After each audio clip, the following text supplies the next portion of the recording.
सार्थ श्री ज्ञानेश्वरी अध्याय पहिला. परमसंत सद्गुरू ठाकरसिंगजी महाराज यांच्या चरणी, परमसंत सद्गुरू बलजीतसिंगजी महाराज यांच्या चरणी कोटी कोटी प्रणाम. भगवान कृष्णाला त्रिवार वंदन. श्रोते हो, आपणाला नमस्कार. श्री ज्ञानेश्वर म्हणतात, हे निर्गुण ब्रह्मा आत्मरूपा, तू सर्वांचा आदी असून तुझे वेदांनी वर्णन केलेले आहे आणि तुझ्या स्वरूपात जाणणारा तू स्वतःच आहेस. तुला माझा नमस्कार असो देवा, तुझा जय जयकार असो. श्री निवृत्तीदास ज्ञानदेव म्हणतात, देवा, सकल जगाच्या बुद्धीला ज्ञानाचा प्रकाश देणारा जो गणपती तो तूच आहेस. आणि कसं म्हणाल तर, ऐका महाराज, स्वर आणि व्यंजने ही ज्या रूपाची सुंदर कांती आहे ते शब्द मात्र म्हणजे संपूर्ण वेद हीच तुझी उत्तम आणि व्यापक गणेशमूर्ती आहे. असे पहा की मन्वादिकांच्या स्मृती हेच त्या शरीराचे अवयव असून त्याची अंगलोट अवर्णनीय आहे आणि त्यातील अर्थ ही सौंदर्याची खाण आहे. 18 पुराणे हीच रत्नजडित भूषणे होत व त्यातील पदे हा त्यांचा घाट असून त्यातील गर्भित अर्थ हीच कोंदणे होत. उत्तम पदरचना हेच रंगविलेले वस्त्र होय आणि त्या पदातील अलंकार हेच लकलकीत लांब रुंद बाण होत. काव्य आणि नाटके पहा, त्यांची कौतुकाने योजना करू म्हटले तर करकोट्याच्या घागऱ्यांच्या ठिकाणी होते आणि त्यातील अर्थ हा त्या घागऱ्यांचा मंजूळ ध्वनी होतो. मार्मिक दृष्टीने पाहिले म्हणजे त्यातील श्लेषांच्या पर्यायांची उत्तम स्थले हीच कोणी ह्या घागऱ्यामधील रत्ने शोभतात. व्यासधिकांची बुद्धी हीच त्यावरील मेखलेच्या म्हणजे कमरेच्या शेल्याच्या ठिकाणी शोभते आणि त्या बुद्धीचा सरळपणा मेखलेच्या पदराच्या शेंड्याप्रमाणे झळकतो. असे पहा की 6 शास्त्रे हे गणपतीचे 6 हात होत आणि म्हणून त्यातील भिन्न भिन्न अभिप्राय ही त्या हातातील निरनिराळे शस्त्रे होत. तेव्हा तर्कशास्त्र हा फरशू, न्यायशास्त्र हा अंकुश आणि वेदांतशास्त्र हे गोड आणि रसाळ मोदकाच्या ठिकाणी शोभते. वार्तिकारांच्या व्याख्यानाने स्वभावताच खंडित झालेले बौद्धमत हे एका हातात असणाऱ्या मोडक्या दातांच्या ठिकाणी शोभते. मग कल्याणकारक आणि वरदायक असा जो हस्त तो सत्कारवाद म्हणजे ब्रह्मविषयक वाद होय. धर्म आणि प्रतिष्ठा यांची ज्याप्रमाणे स्थापना होते तो अभय हस्त होय. ज्या ठिकाणी महासुखाचा परमानंद आहे तो अति निर्मळ विचार हाच सरळ सोंडेचा सोट होय. तसाच उत्तम संवाद हा सरळ आणि शुभ्र दातांचे ठिकाणी असून ज्ञानदृष्टी म्हणजे त्या विघ्नराजाचे सूक्ष्म नेत्र होत. पूर्व आणि उत्तर या मीमांसा मला कानांच्या ठिकाणी मासल्या. बोधामृत हा गंडस्थलातून निघणारा मध व त्याचे सेवन करणारे मुनी हेच भ्रमर होत. त्यातील प्रमेये हीच गंडस्थलावरील पोवळ्यांच्या ठिकाणी असून एकाच तात्पर्याचे असे द्वैताद्वैत सिद्धांत हे गंडस्थलाच्या ऐवजी शोभतात. त्या गंडस्थलावरील टवटवीत आणि सुगंधी फुले म्हणजे ज्ञानमकरंदाने परिपूर्ण असलेली देशोपनिषेधे होत. ओंकारातील अकार हा दोन्ही चरणांच्या ठिकाणी, उकार हा विशाल उदराच्या ठिकाणी आणि मकार हा सर्व अवयवात श्रेष्ठ अशा मस्तकाच्या ठिकाणी आहे. अकार, उकार, मकार हे ज्या वेळेस एकत्र झाले त्यावेळेस त्यात शब्द ब्रह्माचा समावेश होऊन ओंकार हे रूप बनले. त्या आदिबीजाला मी श्री गुरु निवृत्तीनाथांच्या कृपेने नमस्कार करतो. आता अपूर्व अशा वाणीचे ठिकाणी विलास करणारी, चातुर्य, अर्थ आणि कला यांची स्वामिनी आणि विश्वाला मोहित करणारी अशी जी श्री महासरस्वती तिला मी नमस्कार करतो. माझ्या हृदयात वास करणारे जे सद्गुरू त्यांच्या कृपेने संसार महापुरातून मी पार पडलो म्हणून विचारावर माझी विशेष प्रीती जडली. ज्याप्रमाणे पायळूच्या डोळ्यात अंजन घातले म्हणजे त्याची दृष्टी चोहीकडे फाकून त्यास सुगावा लागेल तेथे भूमिगत द्रव्याचा ठेवा दिसू लागतो किंवा मनोरथ पूर्ण करणारा चिंतामणी हाती आला असता सर्व हेतू पूर्ण होतात, त्याप्रमाणे ज्ञानदेव म्हणतात की श्री गुरु निवृत्तीच्या कृपेने माझे सर्व हेतू नेहमी तडीस जातात. म्हणून जे शहाणे आहेत त्यांनी गुरूंची सेवा करावी. श्री गुरूंची सेवा करावी म्हणजे त्याच्या मनातील सर्व हेतू सिद्धीस जातील. ज्याप्रमाणे झाडाच्या मुळाशी पाणी घातले म्हणजे फांद्या आणि पाने आपोआप टवटवीत होतात किंवा त्रिभुवनात जितकी तीर्थे आहेत तितक्या सर्वांचे श्रेय एका समुद्रात स्नान केल्याने येते, अथवा अमृत रसाचे सेवन केले असता सर्व रस सेवन केल्याप्रमाणे होते. त्याचप्रमाणे इच्छित कामना पूर्ण करणारे जे श्री गुरु, त्यास मी पुन्हा पुन्हा अभिवंदन करतो. आता यापुढे सर्व कौतुक उत्पन्न करणारी आणि विचाररूप वृक्षांची अपूर्व बागच अशी गहन कथा ऐका. ती सर्व सुखदायक आणि अर्थरूपी केवळ मोठा ठेवा अथवा नवरसांनी पूर्ण असा अमृत सिंधूच आहे, किंवा मोक्षाचे स्थान अथवा सर्व विद्यांचे माहेरघर, किंबहुना तिच्या आश्रयाने सर्व शास्त्रे आहेत. हे सर्व धर्माची माहेर किंवा सज्जनांचा जिव्हाळा अथवा सरस्वतीच्या लावण्यरूपी रत्नांचा ठेवाच आहे, किंवा सरस्वती ही श्री व्यासांच्या महामतीत प्रवेश करून कथामिपाने या श्री जगात प्रकट झाली आहे. म्हणून ही कथा सर्व कार्यांचा राजा असून ग्रंथाच्या थोरपणाचे ठिकाण आहे, आणि तेथून शृंगाराधिक नवरसांना रसाळपणाचा विशेष डौल आला. तसेच आणखी एक गोष्ट ध्यानात ठेवा की यावेळेपासून शब्दरूपी लक्ष्मीस शास्त्रीयपणा येऊन आत्मबोधाच्या ठिकाणी दुप्पट कोमलपणा आला. या कथेपासूनच चातुर्य शहाणे झाले, तत्वार्थाला जास्त रुची आली आणि सुखाच्या सौभाग्याची वृद्धी झाली. माधुर्याला मधुरपणा, शृंगाराला सुरेखपणा आणि योग्य वस्तू श्रेष्ठपणा येऊन त्या सर्व उत्तम रीतीने शोभू लागल्या. या कथेपासूनच कलांना कौशल्य प्राप्त झाले आणि पुण्याचा प्रताप वाढला. म्हणूनच 18 दिवसात भारताची 18 पर्वे ऐकल्यामुळे जन्मेजयाचे म्हणजे ब्रह्महत्येचे दोष नाहीसे झाले, आणि क्षणभर पाहू लागले असता शृंगाराधिक रसास विशेष सुरेखपणा आला, आणि गुणाला चांगल्या गुणांचे विशेष सामर्थ्य या कथेने आले. ज्याप्रमाणे सूर्योदय झाल्यावर त्रैलोक्यावर उजेड पडतो, त्याप्रमाणे व्यासांच्या बुद्धीतून ही कथा निघाल्यामुळे सर्व जगावर उजेड पडून ते शोभले. किंवा चांगल्या शेतात बी पेरले असता त्याचा जसा सहज उत्तम विस्तार होतो, तसे या भारती कथेत सर्व विषय शोभिवंत झाले आहेत.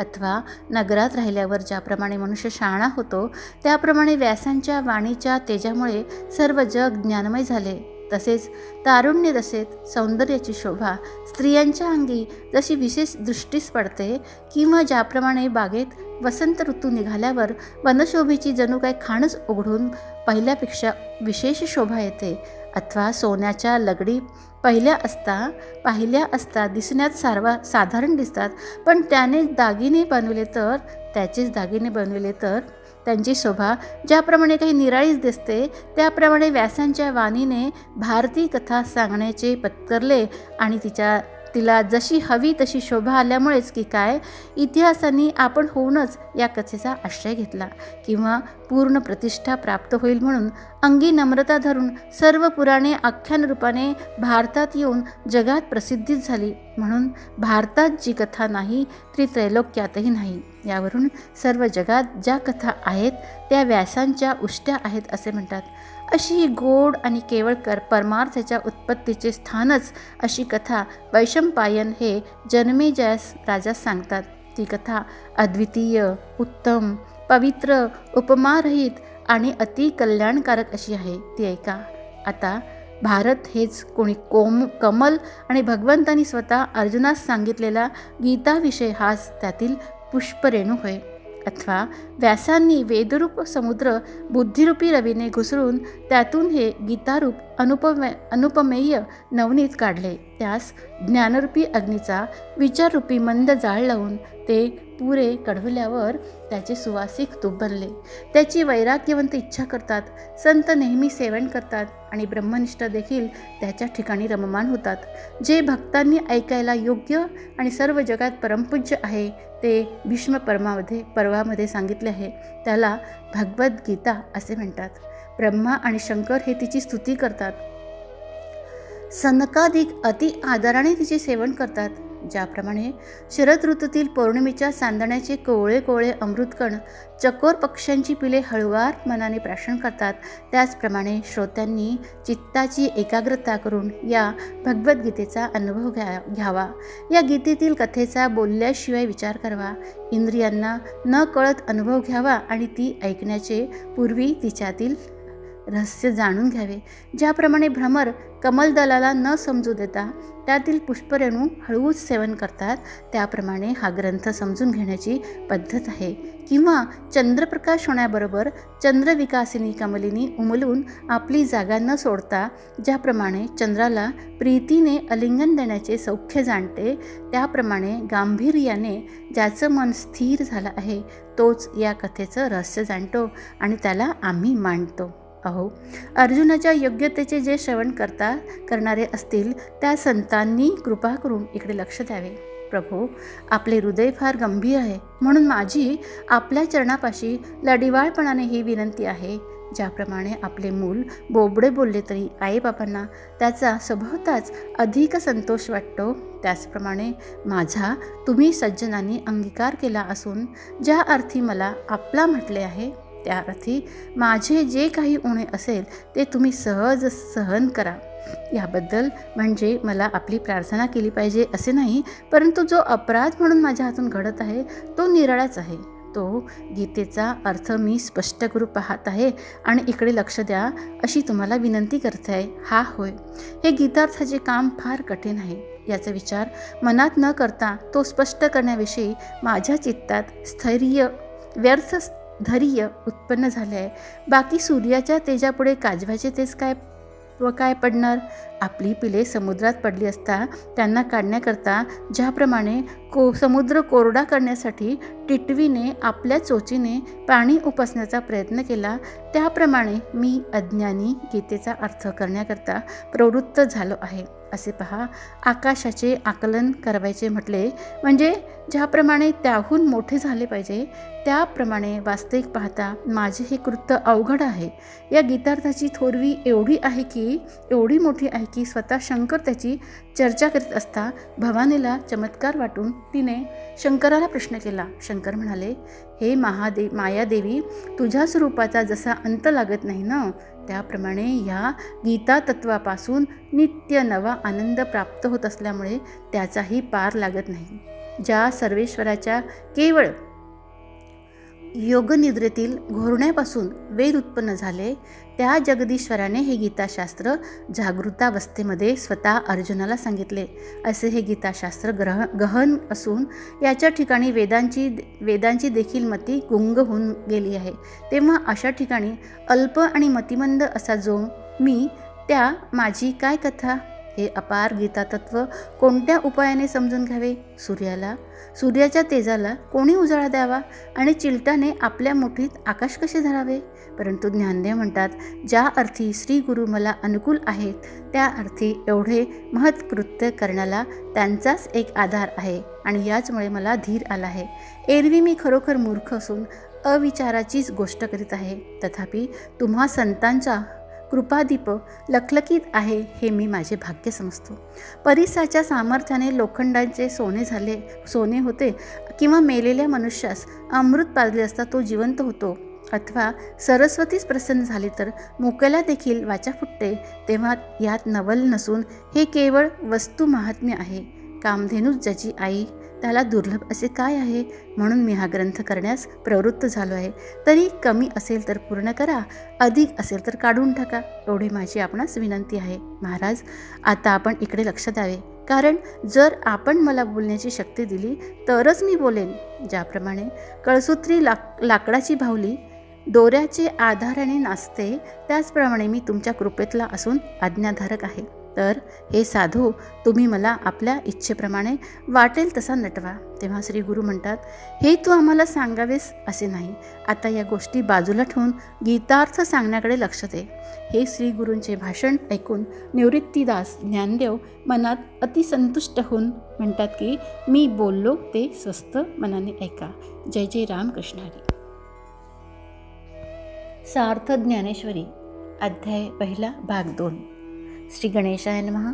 श्री सरस्वते नमः. श्री गुरुभ्यो नमः. धृतराष्ट्र म्हणाला, संजया, धर्माचे ठिकाण जे कुरुक्षेत्र, तेथे युद्धाच्या इच्छेने एके ठिकाणी जमलेल्या माझ्या आणि पंडूच्या मुलांनी काय केलं. पुत्राच्या मोहाने प्रेमाने मोहित झालेला धृतराष्ट्र राजा संजयास म्हणाला, संजया, कुरुक्षेत्राची काय हकीकत आहे ती मला सांग ना. ज्या कुरुक्षेत्राला धर्माचे ठिकाण असे म्हणतात तेथे माझे आणि पंडूचे पुत्र युद्ध करण्याच्या निमित्ताने गेले आहेत, तर ते परस्परात एवढा वेळपर्यंत काय करीत आहेत ते मला लवकर सांग. संजय म्हणाला. पांडव सैन्याची व्यूहरचना पाहिली तेव्हा दुर्योधन राजा द्रोणाचार्याजवळ जाऊन त्यास म्हणाला, अहो गुरु महाराज, आपला बुद्धिमान शिष्य जो द्रुपदाचा मुलगा धृष्टद्युम्न, त्याने या पांडवाच्या प्रचंड सेनेची केलेली व्यूहरचना पहा. तेव्हा संजय म्हणाला, ज्याप्रमाणे महाप्रलयाच्या वेळी काळाचे तोंड पसरलेले असते त्याप्रमाणे पांडवांचे सैन्य खवळले. अशा प्रकारे सर्व पांडव सैन्य एकदम तयार झाले तेव्हा त्याला कोण आवरणार? ज्याप्रमाणे काळकूट विष उसळले असता त्याचे शमन कोण करणार? किंवा वडवानल पेटून तो प्रलय वाताने भडकल्यावर त्याप्रमाणे समुद्रातील पाण्याचे शोषण करून आकाशापर्यंत प्रदीप्त होतो, त्याप्रमाणे पांडवाचे भयंकर सैन्य नाना प्रकारच्या व्यूहरचनेने तयार केलेले असल्यामुळे त्यावेळेस अति भेसूर असे दिसले. ज्याप्रमाणे हत्तीचे कळप पाहून सिंह त्यांना कप पदार्थ मांडतो, त्याप्रमाणे दुर्योधनाने पांडवांचे ते सैन्य पाहून त्यास यत्किंचित मांडले. मग द्रोणाचार्याजवळ येऊन त्यास म्हणाला, पांडवांचे हे सैन्य कसे उसळले आहे पाहिले का? बुद्धिमान असा जो द्रुपदपुत्र धृष्टद्युम्न, त्याने त्या सैन्याची अशी चमत्कारिक रचना केली आहे की ते चालत्या डोंगरी किल्ल्याप्रमाणे दिसत आहे. ज्या धृष्टद्युम्नाला तुम्ही पढवून विद्येचे आगर केले त्याने हा सेना समुद्र चहूकडे पसरविला आहे तो पहा. या ठिकाणी मोठी धनुष्ये धारण करणारे आणि युद्धामध्ये भीमार्जुनासारखे पराक्रमी असे युयुधान, विराट आणि द्रुपद असे महारथी आहेत. याशिवाय आणखी शस्त्रास्त्रात प्रवीण आणि शास्त्रधर्मात निपुण असे महान महान योद्धे आहेत. हे बलाने, योग्यतेने आणि पुरुषार्थाने भीमार्जुनासारखेच आहेत. यांचे सहज प्रसंगानुसार करतो. या ठिकाणी महायोद्धा युयुधान, विराट राजा आणि श्रेष्ठ महारथी द्रुपद राजा हे सुद्धा आले आहेत. दृष्टकेतू, चेकितान, पराक्रमी काशीराज, पुरुजित, कुंतीभोज आणि नगरश्रेष्ठ शैव्य, शूर, युधामन्यू, पराक्रमी उत्तमोज्जा, सुभद्रेचा मुलगा अभिमन्यू, द्रौपदीचे मुलगे हे सर्व महारथी आहेत. चेकितान, दृष्टकेतू, पराक्रमी असा काशीराजा, नृपनिष्ठ, उत्तमोज्जा आणि शैव्य राजा यांच्याकडे पहा. हा कुंतीभोज पहा. तसाच येथे हा युधामन्यू आलेला आहे आणि पुरुजित आदी करून सर्व राजे आले आहेत ते पहा. दुर्योधन म्हणतो, अहो द्रोणाचार्य, हा पहा सुभद्रेच्या अंतःकरणाला आल्हाद देणारा तिचा मुलगा प्रति अर्जुन असा अभिमन्यू. तसेच आणखी हे द्रौपदीचे मुलगे आणि सर्व महारथी ज्यांची गणती करिता येत नाही असे अपरिमित वीर या ठिकाणी जमले आहेत. अहो द्विजश्रेष्ठ, आता आमच्या सैन्यातील जे मुख्य सेनापती आहेत त्यांची नावे आपल्यास माहिती करता सांगतो, श्रवण करा. आपण स्वतः भीष्माचार्य, कर्ण, सदा विजयी असे कृपाचार्य, अश्वत्थामा, विकर्ण आणि त्याचप्रमाणे सौमपद, भूरिश्रवा. आता आपल्या सैन्यात प्रमुख असे महावीर कोण कोण आहेत ते प्रसंगानुराधाने सांगतो, ऐका. आपण व इतर वीर जे आहेत त्यापैकी दिग्दर्शनाकरिता मुख्यांची नावे सांगतो, ऐका. शौर्याने आणि बलाने केवळ सूर्यच असे हे गंगानंदन भीष्माचार्य. शत्रुरूपी हत्तीला केवळ सिंहासारखा भासणारा असा हा पराक्रमी कर्ण. या एकेकाच्या नुसते मनात आले तर ह्या विश्वाचा संहार होईल. फार कशाला, हे एकटे कृपाचार्य देखील या कृत्याला पुरे नाहीत का? हा या ठिकाणी विकर्णवीर आहे. तसाच तो पलीकडे अश्वत्थामा पहा. प्रत्यक्ष कृतांताला देखील त्याची भीती वाटते. युद्धामध्ये सदैव विजयी असणारा हा भूरिश्रवा, सौमदत्ती. आणखीही पुष्कळवीर माझ्याकरता जीवावर उदार झालेले आहेत. ते सर्व नाना प्रकारची शस्त्रास्त्रे धारण करणारे आणि युद्धविद्येत कुशल असे आहेत. त्याचप्रमाणे ज्यांच्या शौर्याचा अंत प्रत्यक्ष ब्रह्मदेवालाही लागत नाही असे आणखीही कितीतरी वीर आहेत की जे शस्त्रविद्येत निपुण असून अस्त्रविद्येचे तर साक्षात अवतार आहेत. फार कशाला, यांच्यापासून अस्त्रविद्या जगात इतकी प्रसिद्धीस आली. हे जरी अतिबलवान आहेत व जगात जरी यांच्या तोडीचे दुसरे योद्धे नाहीत तरीही त्यांनी जीवाभावाने माझाच पक्ष स्वीकारला आहे. ज्याप्रमाणे पतिव्रता स्त्रीचे मन केवळ पतीच्या ठिकाणीच असते त्याचप्रमाणे या सर्व वीरांचे मन फक्त माझ्या ठिकाणीच आहे. हे इतके निस्सीम स्वामीभक्त आहेत की आमच्या कामापुढे हे आपले प्राणही कमी योग्यतेचे समजतात. हे युद्धकलेमध्ये निष्णात असून युद्ध कौशल्याने कीर्तीस जाणणारे आहेत, जिंकणारे आहेत. फार काय सांगावे, क्षत्रियाचा धर्म यांच्यापासूनच प्रसिद्धीस आला. याप्रमाणे आमच्या सैन्यात सर्वतोपरी पराक्रमी असे अपार वीर आहेत. त्यांची गणना करता येत नाही. भीष्माचार्यांनी रक्षण केलेले आमचे सैन्य अपरिमित आहे आणि भीमाने रक्षण केलेले पांडवांचे सैन्य कमी आहे. तशात सर्व क्षत्रियांमध्ये श्रेष्ठ आणि जगातील सर्व योद्ध्यांमध्ये प्रतापी असे जे भीष्माचार्य, त्यांच्याकडे या सर्व सैन्याचे आधिपत्य दिले आहे. त्यांनी हे सर्व आवरून अशा बेताने रचले आहेत की जणू काय ते किल्लेच बांधले आहेत. याच्या पुढे त्रिभुवन देखील तुच्छ आहे. समुद्र पाहता आधीच तो कुणाला दुस्तर नाही, मग त्याला जसे वडवालनारे साह्य करावे किंवा प्रलयकालच्या अग्नीला महावाताचे साह्य मिळून त्या उभयतांचा जसा संयोग व्हावा, तसे आमच्या या सैन्यास भीष्माचार्याचे साह्य असून त्यातही त्या सेनापतीचा अधिकार मिळालेला आहे. तेव्हा या आमच्या सैन्याबरोबर कोण युद्ध करील? कारण आता सांगितलेल्या या आमच्या सैन्यापुढे हे पांडवांचे सैन्य खरोखर अगदी तुच्छ आहे आणि त्यातूनही दांडग्या सेनाने याचे आधिपत्य स्वीकारले आहे. इतके बोलून तो स्तब्ध राहिला. नेमून दिलेल्या जागेत तुम्ही सर्वांनी आपापल्या स्थानी उभे राहून भीष्माचार्यांचे सर्व प्रकारे रक्षण करावे. मग फिरून सर्व सेनापतीस म्हणाला, अहो, आता आपापले सैन्य सज्ज करा. ज्यांच्या ताब्यात अक्षौहिणी सैन्य असेल त्यांनी आपापल्या सैन्याच्या आघाडीत जाऊन उभे राहावे. जे महारथी आहेत त्यांनी आपापले सैन्य वाटून घ्यावे आणि सर्व जणांनी भीष्माचार्यांच्या आज्ञेत राहावे. नंतर तो द्रोणाचार्यास म्हणाला, तुम्ही सर्व सैन्यावर देखरेख ठेवावी आणि भीष्मास माझ्याप्रमाणे समजून त्यांचे रक्षण करावे, कारण आमच्या सर्व सैन्याची भिस्त त्यांच्यावरच आहे.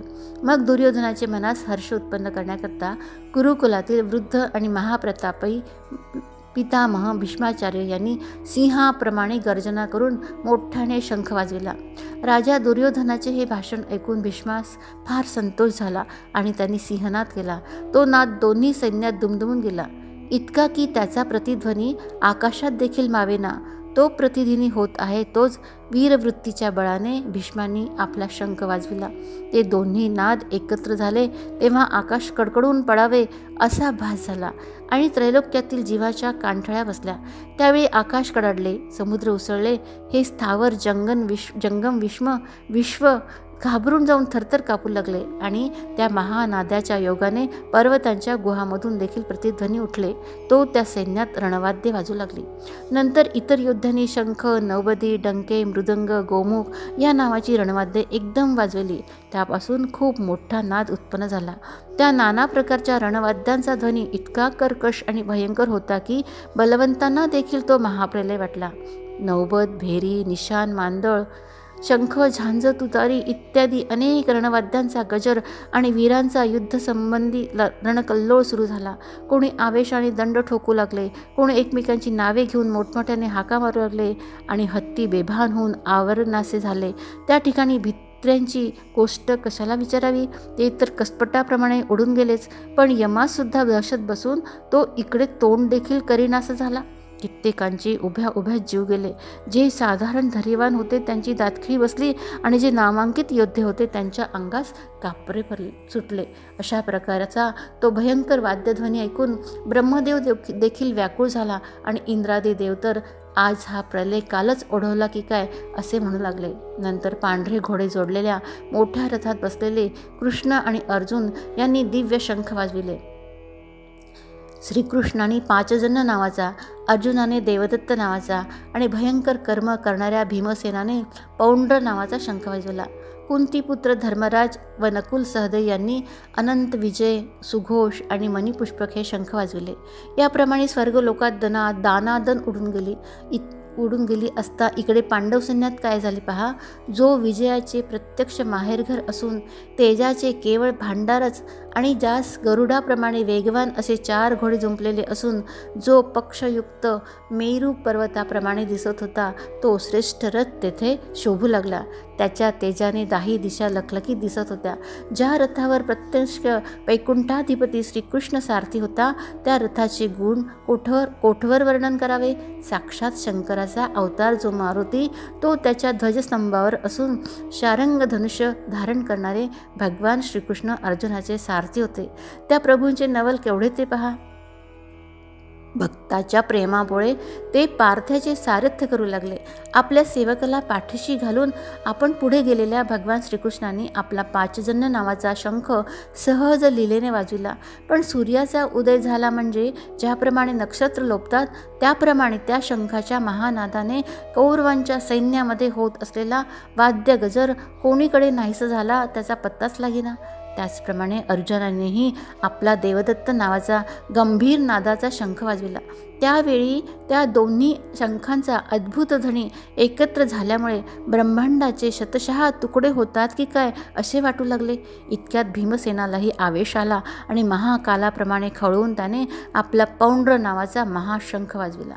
त्या शंखाचा ध्वनी महाप्रलयाच्या मेघाप्रमाणे होत आहे. तो धर्मराजाने अनंत विजय नामक शंख वाजविला. नकुलाने सुघोष नावाचा आणि सहदेवाने मणिपुष्पक नावाचा शंख वाजविला. त्या नादाने प्रत्यक्ष यमाचेही धाबे दणाणून गेले. धृतराष्ट्रा, धनुर्धारी काशीराज, महारथी शिखंडी, दृष्टद्युम्न, विराट, अजिंक्य, सात्यकी, द्रौपदीचे मुलगे आणि महापराक्रमी अभिमन्यू या सर्वांनी आपापले शंख वाजविले. तो भयंकर शंखनाद आकाश आणि पृथ्वी यात दुमदुमून गेला आणि त्या योगाने दुर्योधना इत्यादिकांचे हृदय फाटून गेले. द्रुपद राजा, महावीर काशीराजा, द्रौपदीचे पुत्र इत्यादी अनेक वीर जे त्या ठिकाणी जमले होते त्याचप्रमाणे अर्जुनाचा मुलगा अभिमन्यू, अजिंक्य असा सात्यकी, द्रुपश्रेष्ठ दृष्टद्युम्न, शिखंडी, त्याचप्रमाणे विराट व इतर जे जे सेनानायक होते त्यांनीही आपापले निरनिराळे शंख वाजविण्यास आरंभ केला. त्या शंखाच्या महाध्वनीने शेष आणि कुर्म हे एकदम दचकले आणि पृथ्वीचा भार टाकून देण्यास प्रवृत्त झाले. त्या योगाने त्रैलोक्य डळमळू लागले. मेरू आणि मांदार हलू लागले. समुद्राचे पाणी कैलासापर्यंत उसळले. पृथ्वी पालती होती की काय आणि आकाश कोसळून पडते की काय असे वाटू लागले आणि नक्षत्रांचा सडा झाला. सत्यलोकी सृष्टी बुडाली रे बुडाली, आता देव निराधार झाले अशी एकच हाक झाली. सूर्य दिवसाच थांबला आणि प्रलयकालचे वेळेप्रमाणे तिन्ही लोकात हा हाक्कार उडून गेला. हे पाहून भगवान श्रीकृष्ण फार विस्मित झाले आणि कदाचित सृष्टीचा अंत होईल की काय असे जाणून त्यांनी तो अद्भुत शंखनाद बंद केला. म्हणूनच हे जग वाचले. एरवी कृष्णादिकांनी जेव्हा शंख वाजविले तेव्हाच त्यांचा अंत होण्याची वेळ आली होती. तो शंखनाद बंद झाला, तथापि त्याचा जो प्रतिध्वनी घुमत होता त्या योगाने कौरव सेनेची दानादान उडाली. सिंहाच्या सहजलीलेने जसे हत्तीच्या समुदायाचे विदारण होते तसे त्या शंखनादाने कौरवांचे हृदय फाटून गेले. तो ध्वनी ऐकून कित्येक उभ्यानेच खाली पडले आणि एकमेकास म्हणू लागले की सावध रे सावध, ज्याच्या ध्वजस्तंभावर मारुती आहे अशा अर्जुनाने युद्धाकरिता व्यवस्थित रीतीने उभे राहिलेले दुर्योधनाधिक शस्त्रप्रहार करण्यास उद्युक्त झालेले पाहून आपले धनुष्य उचलले. त्या ठिकाणी जे बलाढ्य महारथी होते त्यांनी सैन्याला पुन्हा धीर दिला आणि मग ते मोठ्या तयारीने पुढे सरसावले व त्यांनी दुप्पट आवेशाने चाल केली. तेव्हा हे त्रिभुवन त्रस्त होऊन गेले. त्या धनुर्धारी वीरांनी बाणांची इतकी भयंकर वृष्टी केली की जणू काय प्रलयकालची पर्जन्य सृष्टी होत आहे की काय. ते पाहून अर्जुनाच्या मनाला फार संतोष झाला आणि त्याने मोठ्या गंभीरतेने सैन्यावर नजर टाकली. तेव्हा सर्व कौरव युद्धासिद्ध झालेले पाहून पंडुपुत्राने सहजलीलेने धनुष्य उचलले. त्यावेळेस राजा अर्जुन श्रीकृष्णास म्हणाला, हे कृष्णा, माझा रथ दोन्ही सैन्यांच्या मध्यभागी नेऊन तेथे युद्धाच्या इच्छेने आलेल्या सर्वांस मी पाहीपर्यंत उभा कर. त्या रणामध्ये मी कोणाबरोबर युद्ध करावे हे मला पाहिले पाहिजे. अधर्मनिष्ठ दुर्योधनाला यश मिळावे या हेतूने जे योद्धे येथे आले आहेस त्यास मी पाहतो. मग अर्जुन म्हणाला, देवा, आता आपला रथ लवकर नेऊन दोन्ही सैन्यांचे मध्ये उभा करा, म्हणजे येथे युद्ध करण्याकरता आलेल्या सर्व वीरास मी क्षणभर न्याहाळून पाहिल. कारण येथे जरी सर्व वीर जमले आहेत तरी समरांगणी मला कोणाकोणाशी युद्ध करायचे आहे हे पाहिले पाहिजे. हे उतावळे आणि दुष्ट बुद्धी कौरव बहुत करून अंगात पराक्रम नसता युद्धाविषयी डौल मारित असतात. यांना युद्धाची हौस आहे खरी, परंतु यांच्याच्याने रणभूमीवर टिकाव धरत नाही.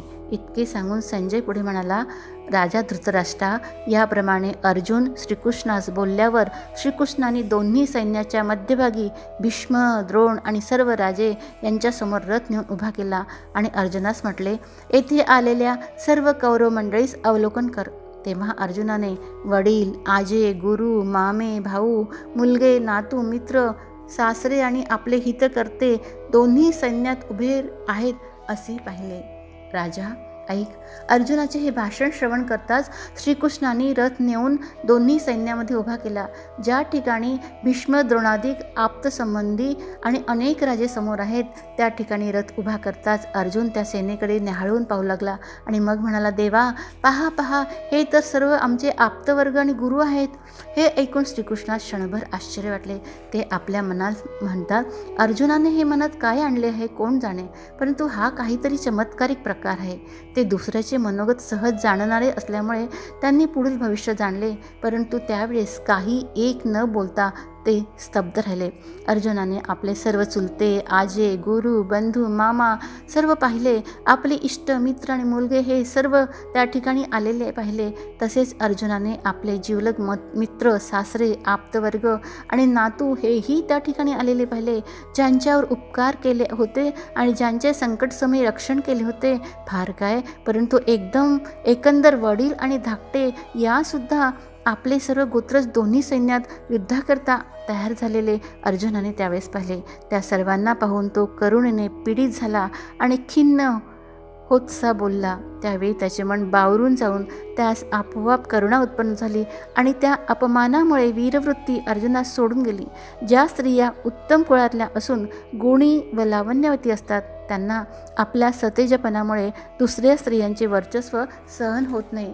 ज्याप्रमाणे नवीन स्त्रीच्या आवडीचे भरात विषयी पुरुष स्त्रीस विसरून भ्रम झालेल्या मनुष्याप्रमाणे योग्य ते वाचून तिच्या नादी लागतो, किंवा तपश्चर्येच्या योगाने रिद्धी सिद्धी प्रसन्न झाल्या असता वैराग्यशील पुरुषांचे बुद्धीस भ्रम पडून त्याला ज्याप्रमाणे वैराग्याची आठवण राहत नाही, त्याप्रमाणे अर्जुनाने आपल्या अंतःकरणात करुणेस थारा दिल्यामुळे त्याची स्थिती होऊन त्याचे धैर्य नाहीसे झाले.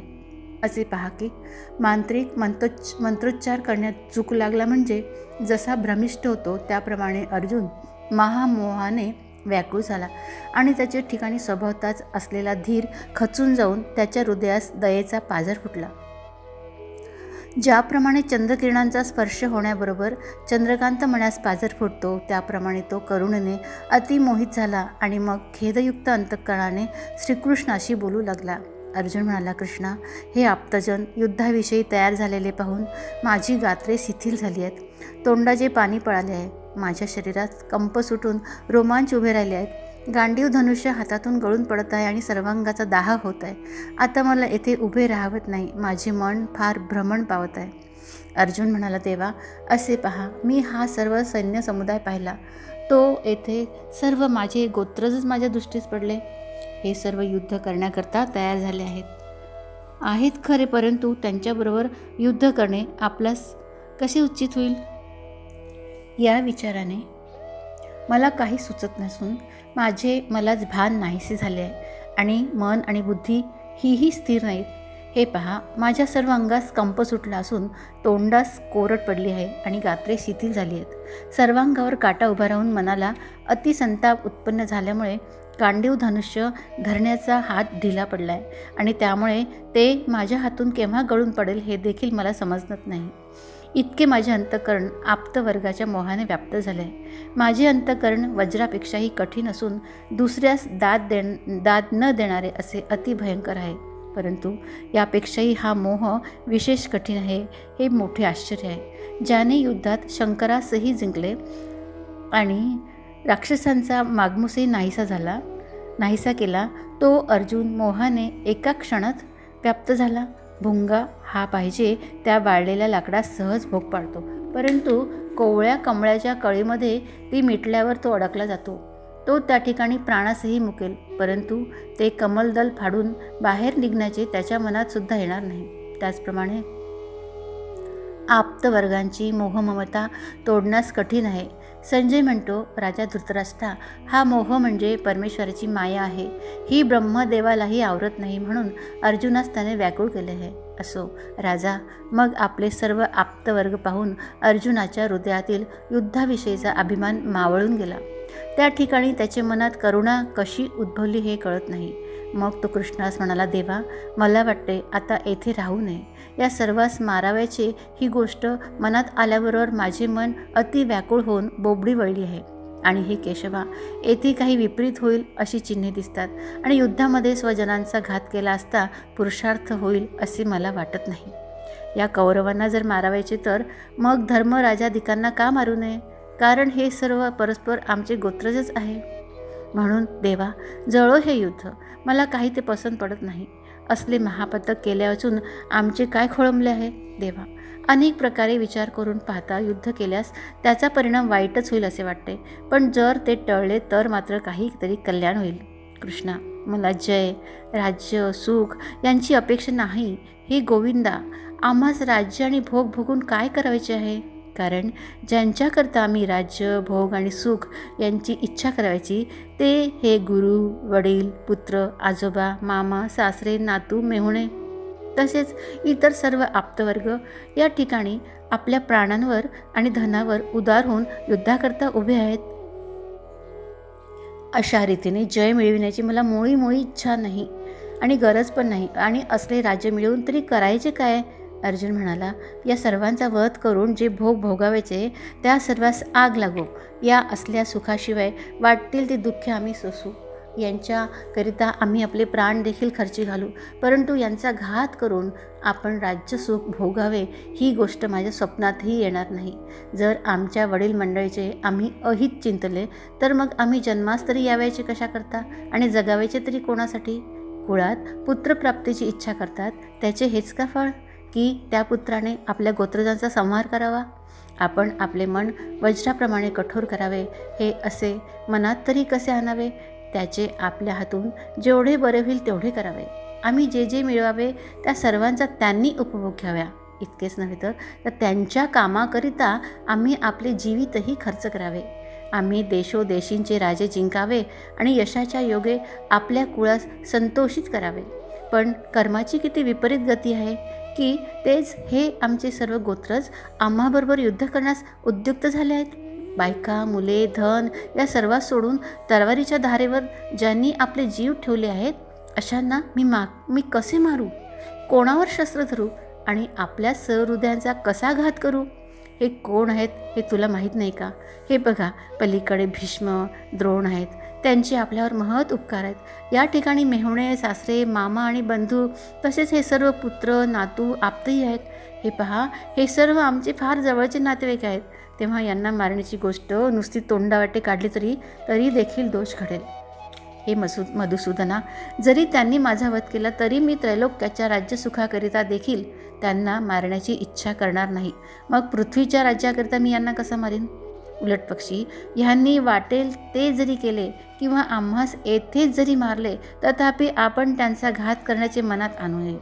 निष्कंटक असे त्रिभुवनाचे राज्य जरी प्राप्त झाले तरीसुद्धा हे अनुचित मी करणार नाही. कृष्णा, जर आज या ठिकाणी आम्ही यांचा वध केला तर आमचे कोण नाव घेईल? आणि तूच सांग की मग तुझे मुख तरी आम्हाला कसे दृष्टीस पडेल?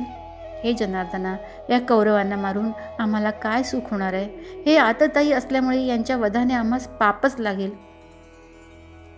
जर मी गोत्रजांचा वध करीन तर मी दोषांचे घर होईल व असे झाल्याने ज्या तुझी मी जोड केली आहे तो तूही हातचा जाशील. कुलक्षय केला असता अनंत पातके लागतात. अशा प्रसंगी तुला कोणी आणि कुठे शोधावे? ज्याप्रमाणे बागेत अग्नीचा भडका झाला असता कोकिळ पक्षी एक क्षणभरही राहत नाही किंवा तलावात चिखल झालेला पाहून चोकोर पक्षी तो सोडून चालते होतात, त्याचप्रमाणे देवा, जर माझी पुण्याई कमी होईल तर आपण आपल्या मायेने मला फसवून हातावर तुरी देऊन जाल. म्हणून आपल्या बांधवास या कौरवास मारणे आम्हास योग्य नाही. माधवा, आपल्या आप्तांना मारून आम्ही कसे सुखी होऊ? म्हणून ही गोष्ट मी कधीही करणार नाही आणि या समरांगणात हातात शस्त्रही धरणार नाही. कारण हे कृत्य बहुत प्रकाराने निंद्य आहे असे मला वाटते. कृष्णा, आपण आम्हाला अंतरला म्हणजे मग आमची काय गती होईल? त्या दुःखाने आमचे हृदय फाटून जाईल. अर्जुन पुढे म्हणतो, म्हणून देवा, या कौरवांचा वध करून आम्ही राज्याचा उपभोग घ्यावा ही गोष्ट कधीही घडणार नाही. लोभाने चित्तभ्रष्ट झाल्यामुळे, कुलक्षय केल्यापासून लाभणारा दोष आणि मित्रांशी वैर केल्याने लागणारे पातक ही जरी हे कौरव पाहत नाहीत, तरी हे जनार्दना, कुलक्षय केल्यापासून लागणारे पाप आम्हास ढळढळीत दिसत असताही या पापापासून निवृत्त होण्याविषयी आम्ही विचार कसा करू नये. हे कौरव अभिमानाने उन्मत्त होऊन जरी युद्ध करण्यास आले आहे, तरी आम्ही आपले हित पाहिले पाहिजे. आपले आप्त आपणच मारावे अशी गोष्ट कशी करावी. असे पहा की समजून उमजून काळकूट विष कसे प्यावे. अहो, वाट चालत असताना जर अकस्मात आपल्यासमोर सिंह आला तर त्याला चुकवून जाणे हेच श्रेयस्कर आहे. आपण आयते उजेडात बसलो असून तेथून उठून जर अंधारल्या कुपात जाऊन बसलो तर देवा, त्यापासून काय लाभ होईल हे तुम्ही सांगा बरे.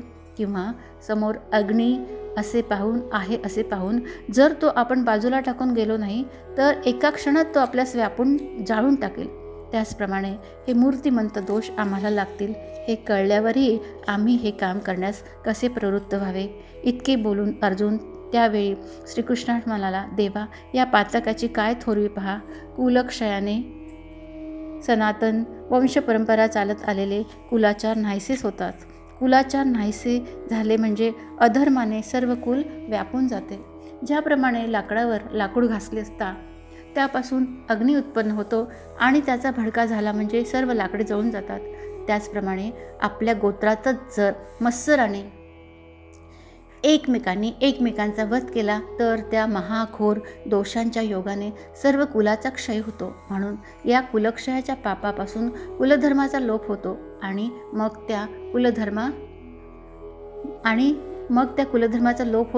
त्या कुलात अधर्माचा प्रवेश होतो. कृष्णा, अधर्माने कुल व्यापले असता कुलस्त्रिया दुराचरणाविषयी प्रवृत्त होतात आणि हे वैष्णवा, त्यांच्या दुष्ट आचरणापासून वर्णसंकर होतो. असे झाल्यावर मग सारासार विचार, योग्यायोग्य आचरण, कर्तव्य वगैरे गोष्टी दूर राहतात. मालवलेला असलेला दिवा मालवून अंधारात फिरू लागले म्हणजे ज्याप्रमाणे सहजच मनुष्य सरळ वाटेतही ठेचाळतो, त्याचप्रमाणे कुलक्षयामुळे कुलधर्म नष्ट झाल्यावर मग त्या ठिकाणी पापा वाचून दुसऱ्या कशाची प्राप्ती होणार. मन आणि इंद्रिय यांचा निग्रह होईनासा झाला म्हणजे इंद्रिय स्वैरवर्तन करू लागतात. म्हणून कुलस्त्रियांच्या हातून पापाचरण घडते आणि उत्तम आणि अधम यांचा समागम होऊन ब्राह्मण शूद्रादी परस्पर वर्ण यांची भेसळ होते आणि त्या योगाने सर्व ज्ञाती धर्म समूळ नाहीचे होतात. कावळे जसे चव्हाट्यावर ठेवलेल्या बळीवर चोहोकडून झडप घालतात ना, त्याचप्रमाणे अशा कुलामध्ये चोहो बाजूंनी महापातकांचा प्रवेश होतो. वर्णसंकर झाला म्हणजे कुलाचा घात करणारे पुरुष आणि ते कुल त्यांना नरक प्राप्ती होते आणि पिंडदान व तर्पणादी क्रिया बंद झाल्यामुळे दोघांचे पितर नरकात पतन पावतात. मग त्या कुळास आणि त्या कुळाचा नाश करणाऱ्यास अशा दोघांसही नरक प्राप्ती होते. हे पहा, याप्रमाणे सर्व वंशाची वृद्धी दूषित होऊन त्यातील स्वर्गस्थ पूर्वज आपोआप पतन पावतात. ज्या कुलात नित्य आणि नैमित्तिक कर्मे घडत नाहीत त्या ठिकाणी पितरांना तिलोदक कोण अर्पण करणार. अशी स्थिती झाल्यावर त्या पितरांनी काय करावे आणि स्वर्गात कसे राहावे म्हणून तेही आपल्या कुलापाशी येतात.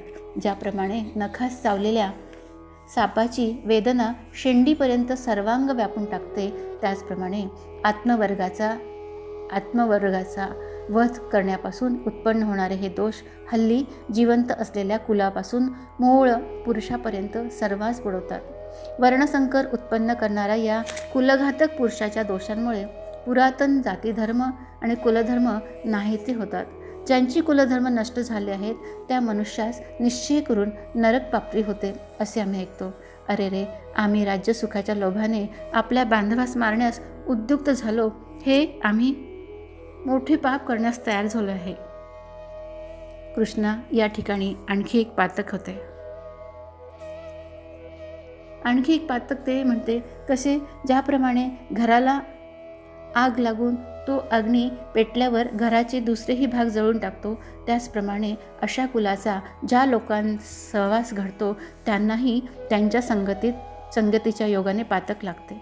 अर्जुन म्हणतो, देवा, त्याचप्रमाणे या कुळात नाना प्रकारचे दोष घडून आले म्हणजे मग त्याला भयंकर नरकवास भोगावा लागतो.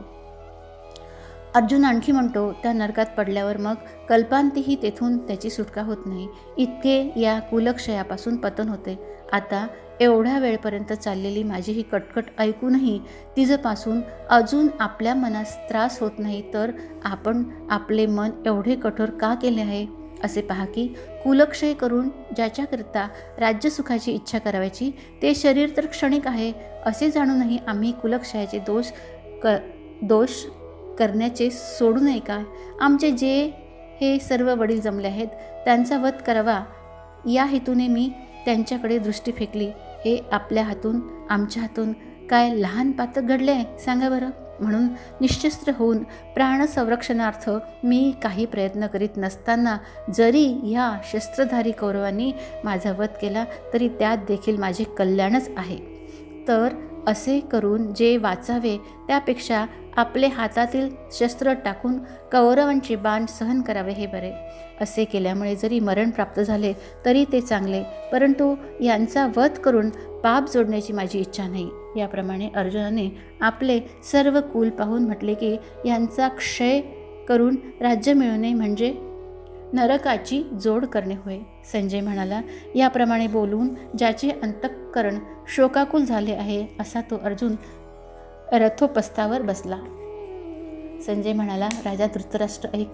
त्यावेळेस समरांगणात उभा असलेला अर्जुन असे बोलला आणि मग अत्यंत उदासीन झाला आणि अविचार गहिवर येऊन त्याने रथावरून खाली उडी मारली. ज्याप्रमाणे एखादा राजकुमार पदच्युत झाला म्हणजे त्याला कोणीही मान देत नाही, किंवा राहूच्या योगाने सूर्यास ग्रहण लागले असता तो निस्तेज होतो, किंवा तपस्वी महासिद्धीच्या प्राप्तीच्या भ्रमाने व्यापला म्हणजे तपाचा त्याग करून कामाच्या सपाटात सापडून निंदेस पात्र होतो, त्याचप्रमाणे तो अर्जुन रथाखाली उतरल्यावर अत्यंत दुःखाने व्याप्त झालेला दिसला. संजय म्हणतो, राजा आणखी असे झाले की त्याने धनुष्यबाण टाकून दिले व त्याच्या डोळ्यातून सारख्या अश्रुधारा चालल्या. आता यापुढे अर्जुनास दुःख झालेले पाहून वैकुंठनाथ श्रीकृष्ण हे त्यास कशा रीतीने तत्त्वज्ञानाचा बोध करतात ती कौतुककारक कथा आहे का, असे निवृत्तीनाथाचे दास श्री ज्ञानेश्वर महाराज म्हणतात. अध्याय 1 समाप्त.